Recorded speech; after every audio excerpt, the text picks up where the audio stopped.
Good afternoon, all of you who have joined us. I really appreciate that you have joined us, and thanks for being here. Today, the seminar is going to be focused on good laboratory practices, but I'm going to organize it along the context of our regular environmental audits. By way of introductions, I'd like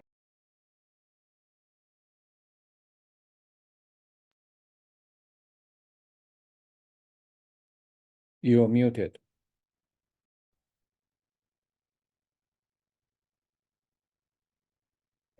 Hi, sorry about that.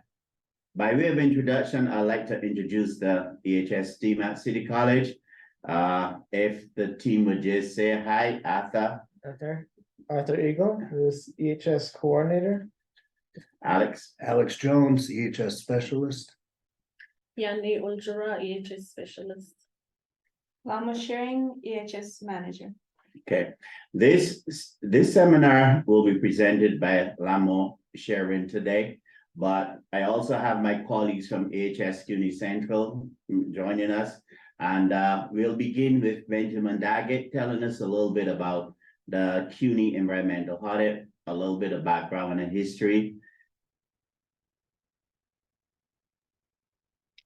Hi, my name is Ben Daggett. I'm the Environmental Compliance Director for the university.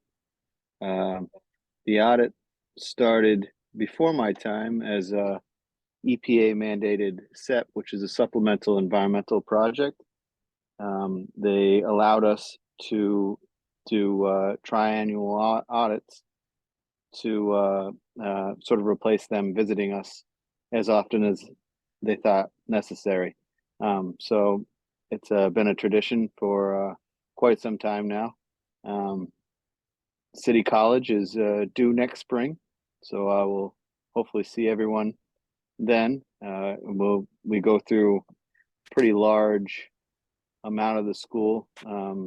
Laboratories are a focus, and we have highlighted aspects to that, everything from training to chemical storage, labeling, how you manage your waste, how you manage your safety equipment, all very important, and I'm sure Lama will bring a lot of that up. And I'm always available for questions or any sort of ad hoc inspections that are deemed necessary. But yeah, the audit program is something we're proud of here at the central office. We visit every school and try to keep everyone safe and compliant and reduce any sort of future fines or issues. Thanks very much, Ben. Here at City College, we do comprehensive inspections of all of our laboratory rooms and locations. Those of you in research on this seminar would recognize it from the nagging automatic emails that you receive when non-compliance items are not addressed in a timely manner. That considered, we thought that we will focus this presentation on good laboratory practices. We'll present some ideas and methods where you can employ within your laboratory to reduce the number of non-compliance items that are typically found during an audit. We here at EHS is available as you're aware, on a regular basis. We're available to answer any questions and concerns. With respect to any questions you have throughout the course of this presentation, let's just put it in the chat and we'll go over it at the end. Thanks very much. I'll now turn it over to EHS manager, Lamo Sharon, and she will begin the presentation.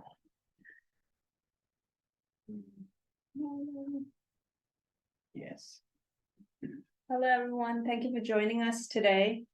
We'll go over some corrective actions, some good laboratory practices to remain in compliance in our research labs. We put that together as a team here. And as Richard mentioned, and also when Ben mentioned that we do, as City College, we do get audited by various agencies, such as CUNY Central, as Ben had just mentioned. EPA, we have DEC, who came in just recently as recent as the end of last year. We have DEP, DOH, who came in just a few months ago for our radioactive materials and radiation program.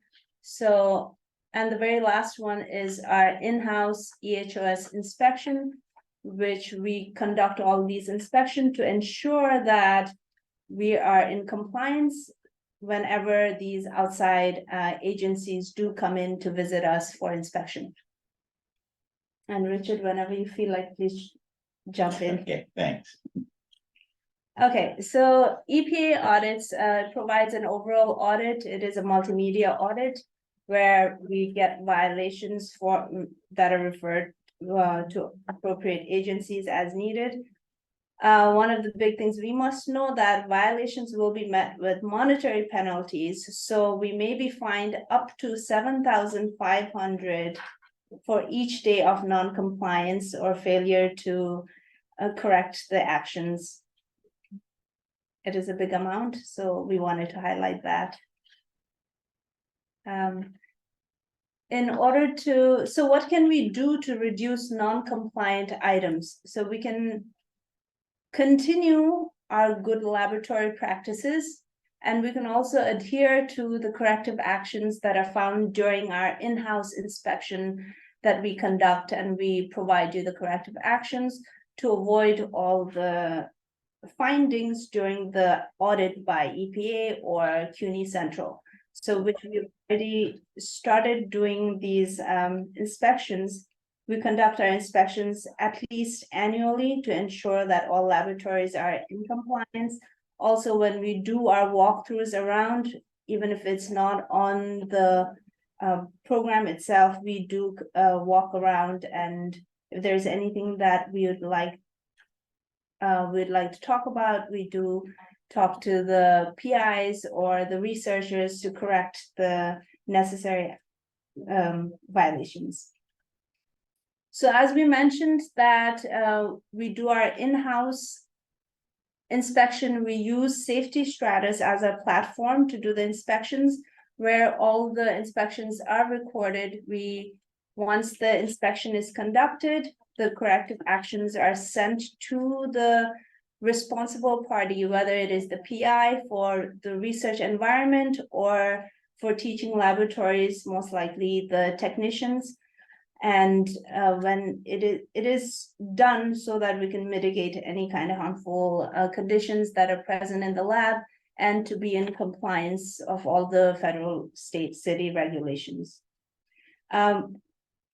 If you have not been able to access the Safety Stratus or have any kind of issues with it, please reach out to us. We can always assist you with logging, whether it's logging in or how to properly correct the action in the system itself. Some of the common citations are for our inspection findings are safe laboratory practices and hazardous waste storage and disposal. So we'll go over some of the corrective actions, but we'll also show you what are the good practices based on it. Okay. Here we have chemical storage, where we have provided few examples, whether it is labels that are not legible or incompatible containers, where you can see in this image that the chemical that was placed in this must have been incompatible because the container is now compromised. So we want to ensure that chemical containers are in good condition at all times and the labels are legible. In this last image, we can see that there's a container with a funnel still there. So when in storage and not in use, we want to ensure that the caps are placed on the containers to avoid any kind of accidents. Just to highlight, right behind the container, there's a corroded container there. This right here can be, according to EPA, can be inherently considered waste-like, and this can be up for violation. Anything you want to add? If I can add on what Lamo has said, just be assured that items that are not corrected within a timely manner is elevated to the highest levels within the school. Items elevated to the dean in the medical school is dealt with forthwith.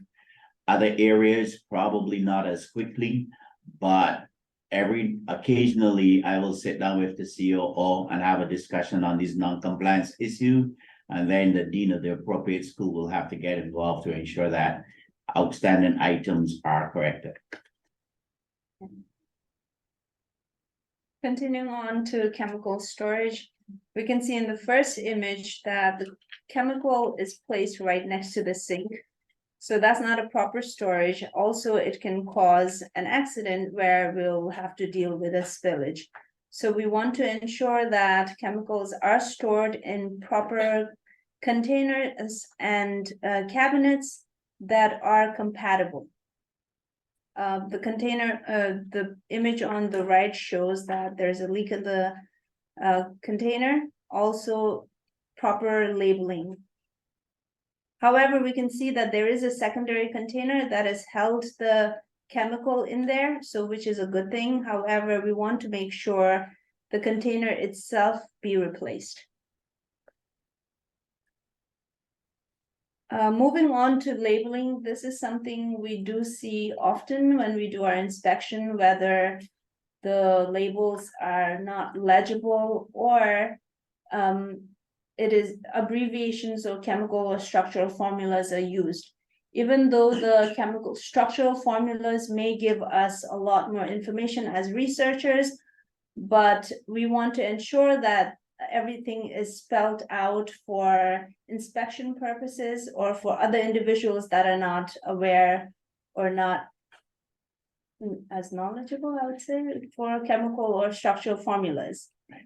The labels are what we in AHS do, if you as a researcher have issues with getting appropriate labels for containers to which you're decanting material into, you just send us a list of the chemicals that you have, and we will prepare GHS labels and return them to you for use on those containers. For example, that 10 molar sodium hydroxide, rather than having a label of that type, we will prepare for you commercial grade GHS labels that you can then use to label your containers you dispense materials into.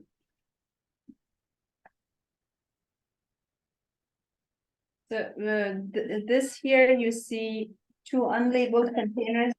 Just like Richard just mentioned about the GHS label, we've inserted a picture of what it would look like when you're transferring into a secondary container. That's not the original container. Then we can prepare a label, something similar to this, giving you the hazard associated with the chemical, warning information, how to properly handle it. So we can create a GHS label as seen here. So we would definitely want to avoid unlabeled chemicals, as we will not be able to tell what is in there.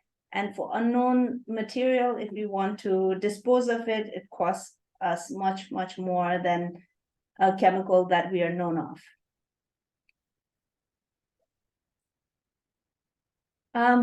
To provide you with some further citations would be incompatible chemical storage.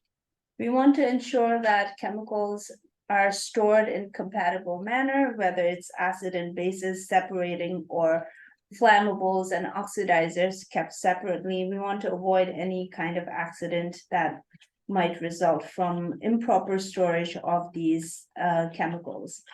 As we've mentioned before, it could go up to 7,500 fine per instance per day. So we want to avoid that. Also, definitely for safety rather than just the fines. Here we have some peroxide forming chemicals. Some of our research labs do use peroxide forming chemicals. So we want to ensure that these are properly stored in cool, dry locations to avoid any kind of explosions. For any of the unopened containers that are must be discarded or tested within 12 months of receiving, or if the manufacturer's expiration date has reached. So whichever comes first, we want to make sure it is either tested or is discarded in a timely manner. Once the containers are opened, we want to make sure that it is tested for peroxide formation quarterly. So here we did find ethyl ether, which didn't have, we've put in as need to be tested because we didn't find proper documentation of being tested. So ethyl ether, we don't want it.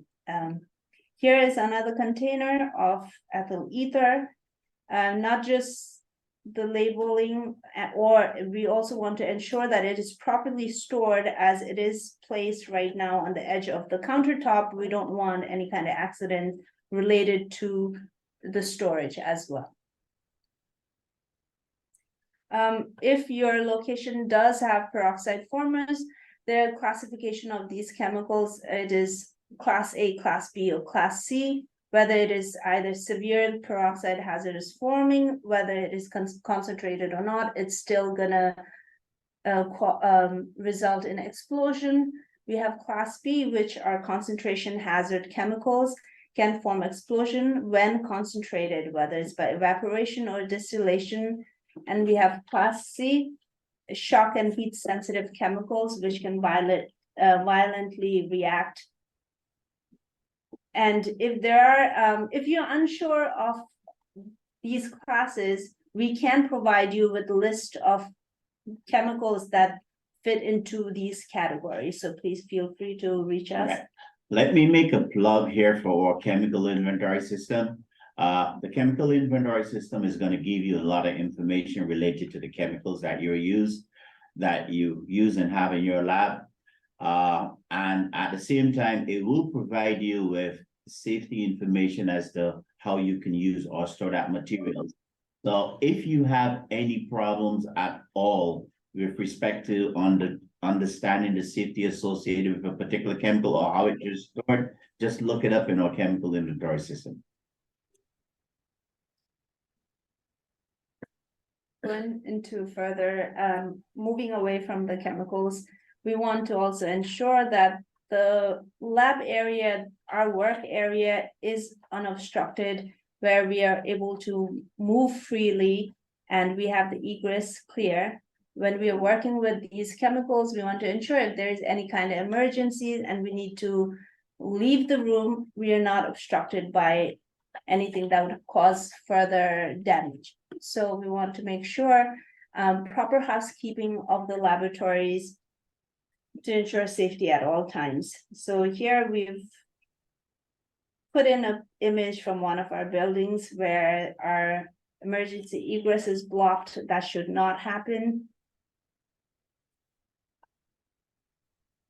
So now that we've gone through some of the corrective actions, we'll go into good practices that want to continue in order to ensure safety. So here we have proper segregation of chemicals based on compatibility. Some of the areas that we've seen, the chemicals are segregated alphabetically, so we don't want to do that. We want to ensure that segregation is done according to compatibility. And then from there on, if you still want to alphabetically segregate, that's fine, but initial segregation needs to be based on compatibility. We want to ensure chemical containers are in good condition and they're closed at all times. Here we have a very good practice of use of shelf liners that can avoid any kind of corrosion depending on compatibility of the chemical. Also, you can see the barrier right here. So for instance, like the earthquake that just took place, we definitely avoided these chemicals falling off the shelf because of the barriers that were in place. So that was helpful. I'm going to continue on to further required good practices here. This is one of the good example of door signage that we have on campus. You can see that we have the laboratory potentially hazardous substances, whatever hazard is associated with this laboratory is shown on the door itself, whether it is flammable gas or if there is a radiation potential. We'll see proper signage based on the hazard that's associated with this laboratory. We also have contact information of the researchers or the research students that are working in the lab, proper do's and don'ts of the laboratory, and also valid C14s, a copy of valid C14s that are placed on the door. Further signage that we'd like to see or we would want in the laboratories are emergency response procedure. This is something, if you don't have a copy of emergency procedure, you can always reach out to us and we can provide you with a copy of emergency procedure from the lab. As mentioned earlier, we do have copies of valid C14. We do want valid C14s. And if your C14 is expiring, please reach out to us on how to renew it or how to apply for new ones. Fume hood, your fume hood should have the fume hood inspected information for our yearly inspection conducted by Arthur from our department here. So if your fume hood is up for inspection, reach out to us. It shouldn't be, but if it is, reach out to us. And if it is not in a working condition, we will place not in use signage. So we can go further, take further action as in reaching out to facilities to check for any kind of corrections that can be made. Broken glass containers, we want, if you do use glasswares in the lab, we would like to see broken glass containers. With the use of chemicals, we do want spill kits. However, we want to just point it out here that spill kits or any other material should not be interfering with the access of eye wash stations. Eye wash stations is something that we want to maintain. The researchers to maintain monthly inspection of. We want to ensure these equipments are in good working conditions. So monthly inspections needs to be conducted for the eye wash stations. This is another one where we have fire extinguishers in either you'll have fire extinguishers in your laboratory itself or you have it in your hallway. If it is in your lab areas, you have to ensure that monthly inspection is conducted. And in order to do that, we want to make sure the dial is within the green area. So it's not undercharged or is not overcharged. If either of the other is the case, then you can always reach out to us and or facilities for replacement of the fire extinguishers. So this needs to be conducted by individuals in the lab every month, along with the eye wash station. So those would be the two things to do monthly. We want these safety equipments to be in proper working conditions. So maybe that's why it is the responsibility of the individuals working in the lab, because you are there every day. So you want to make sure these equipments are in good condition. If your lab does use gas cylinders, the proper way of storing would be upright and whether strapped or chained. This is a good example of gas cylinders properly strapped. When not in use, the gas cylinder should have a cap on it. And if it is in use, it's probably connected to another item, but also having a label of in use or complete or empty or not in use sticker would be helpful as well. Another good practice here is the secondary container that is properly labeled. Here we have In the first two images, we have HPLC container where chemicals, the waste is being collected in a closed container where even the vapors are being filtered. You have on the right-hand side image that is not a good example. We don't have a secondary container. We are not filtering out the vapors as well. Good practice of labeling the chemicals, as we mentioned earlier. Here is clearly written out ethyl acetate instead of a formula. On the right-hand side, we have radioactive material, hazardous waste of radioactive material. If your area does use radioactive material, then you know what kind is not the regular haz waste label we use. We have a haz waste for radioactive material itself. This is another good practice of having all the emergency information right by our entrance with all the contact information, fire extinguishers, you have spill kits. So we want to make sure everything is clearly labeled so we can easily access these equipments, and also we don't want to block any of our emergency equipments. Anything you want to add? As you can get the gist here, information is critical and important. One of the requirements of the hazardous communication standard is that information as to any hazards associated with a particular area of operation be included in a manner that is clear to the public. And it is for that reason that signage is critical and very important.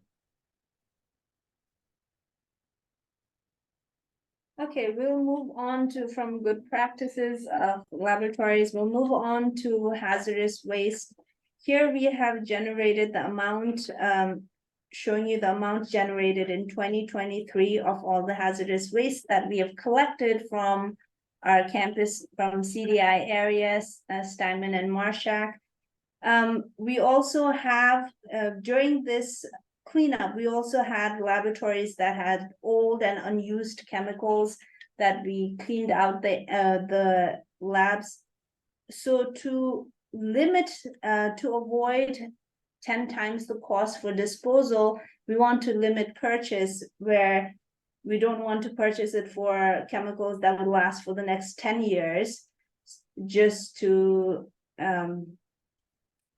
if there is budget, sometimes we end up ordering a lot more than what we need. So we want to try and avoid that, so we don't procure so much cost for disposal. Yeah. One of the things that we see happening, especially in research labs, when it comes to transportation of hazardous materials, the cost to ship a product from the vendor to the location is about the same, whether it's 5 milligrams, whether it's 5 grams or 500 grams. So there's a tendency for the professors to purchase the larger quantity because the thinking is, I'm saving a lot of money. Unfortunately, that's not the case, because when that material is not used, we then have to spend money to dispose of it. And like Ramos said, that cost for disposal can sometimes be 10 times the cost of the original price. We encourage you to purchase in quantities as needed. And again, I'm gonna plug for you to use the chemical inventory system more, because on the chemical inventory systems, there will be a list of products. If you search on a particular product and it's available from another professor, that professor or that lab has indicated that material is up for grabs, you just contact AHS and we will transport that chemical from the lab that it's in to your location. It'll save you an awful lot of money and time that it'll take for that material to be delivered.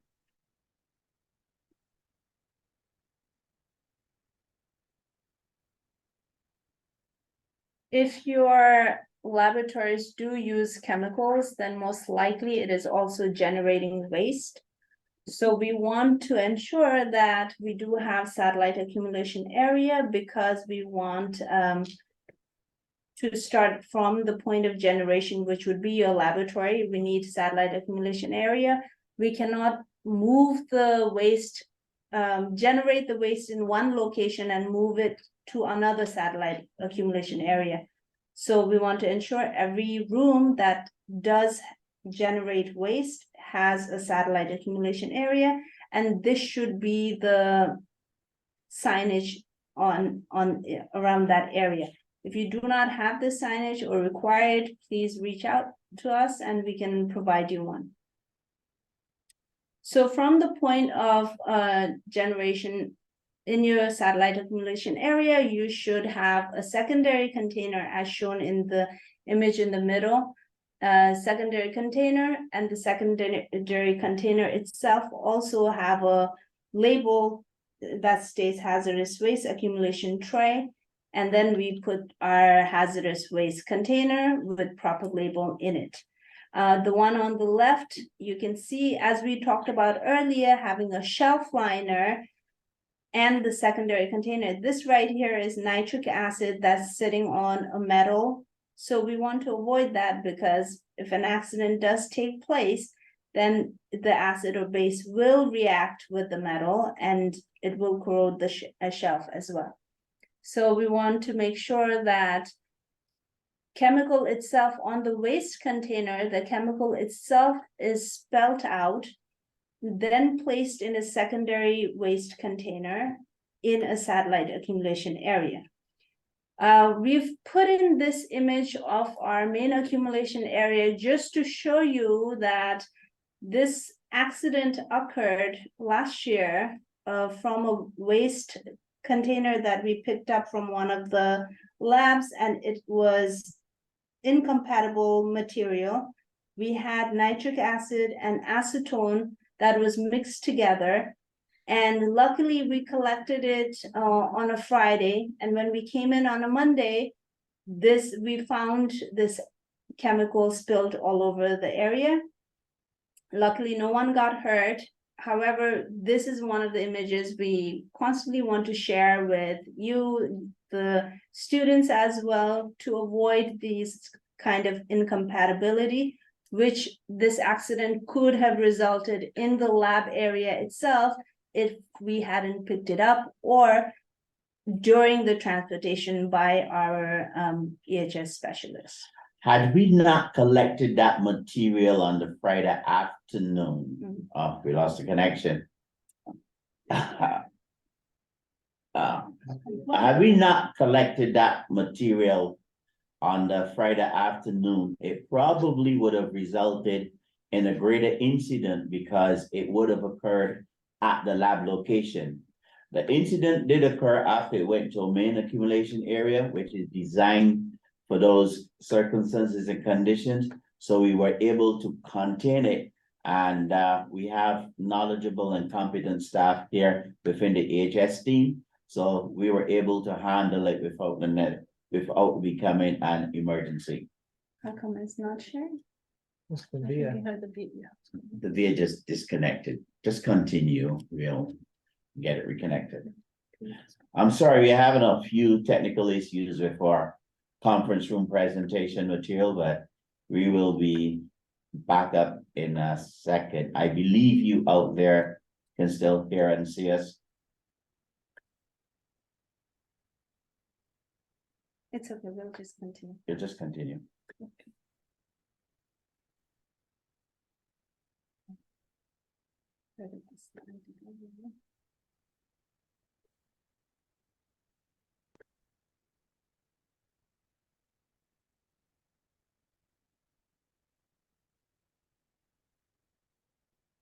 Here's the. Not sharing. Yes. Zoom share, okay. Yeah. Okay, let me continue on. So yes, we do want to avoid accident like this, which was caused due to incompatible material put in together. So whether it is storage of chemicals in an incompatible manner or hazardous waste material that is incompatible, we want to ensure that compatibility is a priority. Here we have improper hazardous waste label, similar to labeling our chemicals with complete name and spelling out the chemical name instead of just formulas. We want to do the same thing for hazardous waste material. The label that you see in the middle is what we use for our hazardous waste chemicals here. If you need more labels, please reach out to us.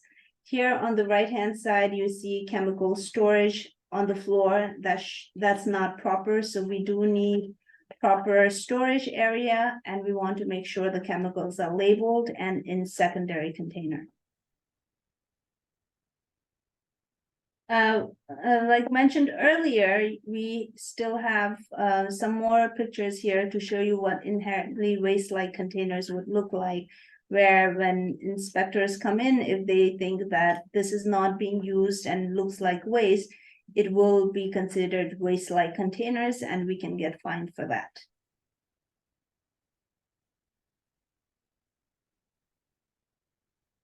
So the process of picking up the hazardous waste that you've collected in your location, you will reach out to, once it's about 80% full, you will reach out to AHOS via email and let us know that you have chemical that needs to be picked up.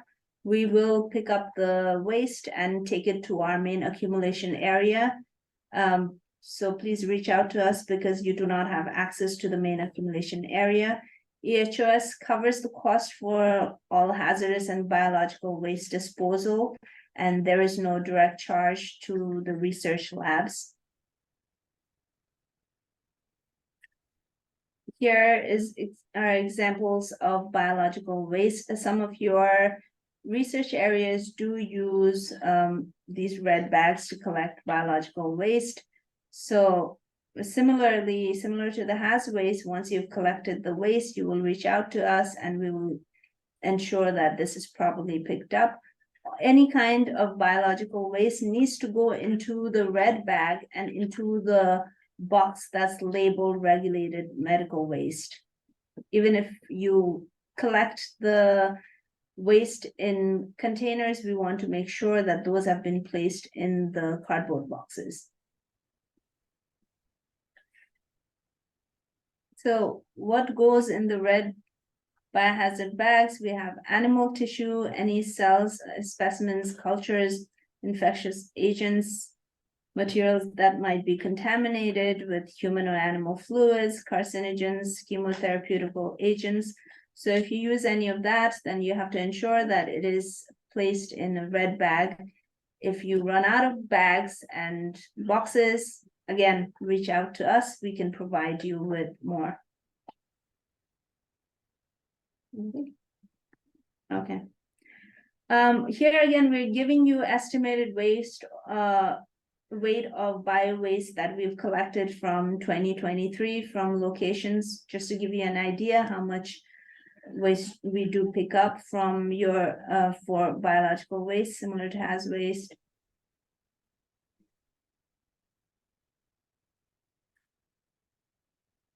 Okay, now that we've covered waste, we'll inform you that we do conduct trainings. We've almost finished off with our spring trainings for OSHA lab safety, RCRA, which is required, which requires annual refresher. We have C14 trainings that if your researcher or individuals in your lab required to needs a C14, then they need to attend this training. We do radiation safety training for individuals that do use radioactive materials, laser safety, facilities, right to know training, biosafety, bloodborne pathogens. So individuals, we want to ensure that all new researchers that come into your lab must take the mandatory OSHA lab safety training and the RCRA training. Of course, along with C14, if they are to get the C14 certificate. What we are currently doing and we will continue to do. It's very easy to do with the CDI access. So those researchers who are assigned to CDI, they will not get access cards until they have complied with the mandatory training established by EHOS.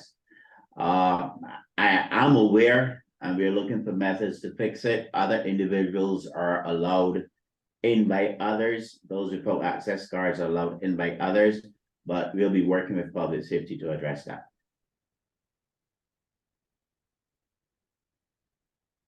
So just to recap, some of the best management practice would be to maintain your lab, as though an inspector would come in anytime.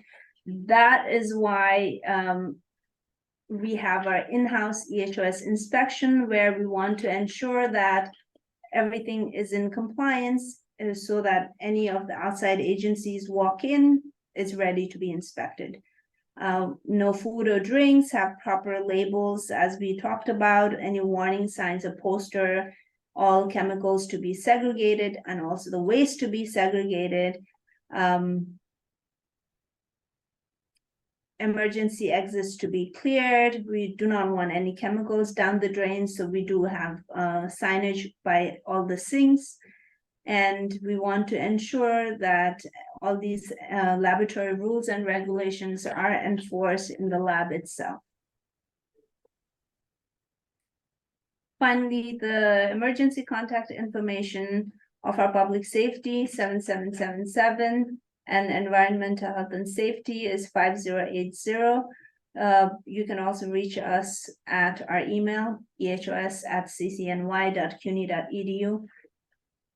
And I can assure you that the EHS team is on a 24/7 leash by public safety.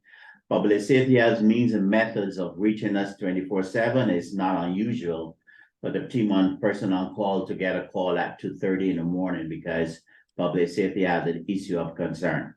We are here to assist, and we're on a 24/7 leash to respond to any and all circumstances. That's the last slide. And that's it. That's all presentation. If you would allow us 30 seconds to fix this connection here so that you can all see us and we can better communicate with you. How do we do this? Arthur? Is it? Yeah, It's connected. it's connected, but it's not showing. Let's see. Is the pin change? No, No. but it's actually it probably- did 6017. That's close.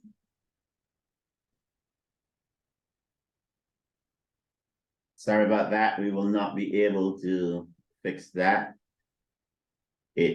But I believe that we will be able to see any questions in the chat.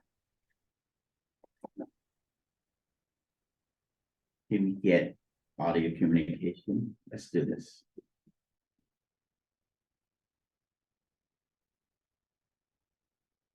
Oh, no, we're just not hearing them well. I think you can hear us. Okay, I believe you can still hear us.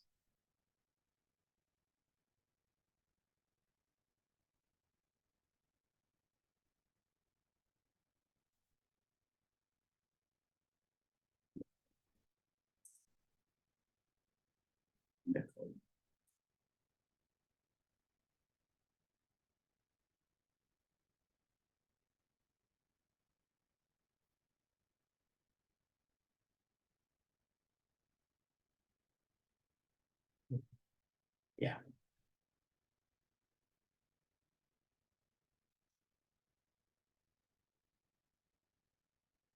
Sorry about that. Any questions?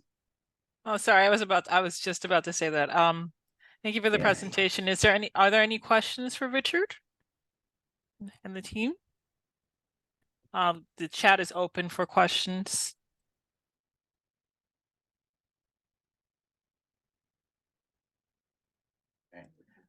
There's a question in the chat. Will you have any EHS training this summer? The answer is yes. We normally rotate the training on a quarterly basis. We're going through the spring schedule right now. At the end of the summer, we'll have a series of trainings for research students that are coming in. We normally have a number of international programs that we'll provide specialty trainings for. We also have a number of high school students who come in for research. Again, we cater the training specifically to those needs, and we will have a regularly scheduled training for those in EHOS. I'm sorry, for those researchers who are coming in to do summer research. With respect to the training, some of our training is online, will be online through the CITI system. Or right now, we have biosafety training that's available through the CITI system. So those individuals who require biosafety training will be provided with access to the CITI training program.